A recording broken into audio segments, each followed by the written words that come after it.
पूर्वी उन्हाळा सुरू झाला की आपण शेतात जाऊन आंबे तोडून खायचो. मग विचार आला की हाच अनुभव जर आपल्याला ओमानमध्ये घेता आला तर. रामराम मंडळी, कशा आहात सगळे? आज आम्ही ओमानमधल्या आंब्याच्या फार्मला भेट दिली. जाताना रस्त्याच्या दोन्ही बाजूंनी आंबे विकायला ठेवले होते, पण तिकडे इतकी गर्दी होती की विचारूच नका. आंब्याच्या फार्मकडे जाताना आम्हाला पाण्याचे टनल्स लागले. याच टनलमधून पाणी थेट शेतापर्यंत पोहोचवले जात होते. इथे आंबे खराब होऊ नये म्हणून त्यांनी त्याला ग्रीन कव्हर लावलं होतं.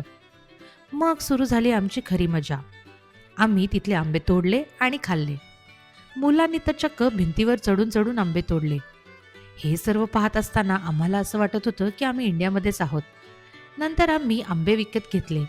त्यात आमची सावीनीही भरपूर मदत केली. शेवटी आम्ही आंबे घेऊन घरी परतलो. तुम्हीही असे आंबे तोडून खाल्ले आहेत का? कमेंटमध्ये नक्की सांगा. आणि व्हिडिओ जर आवडले असल्यास लाईक, शेअर, सबस्क्राईब करा.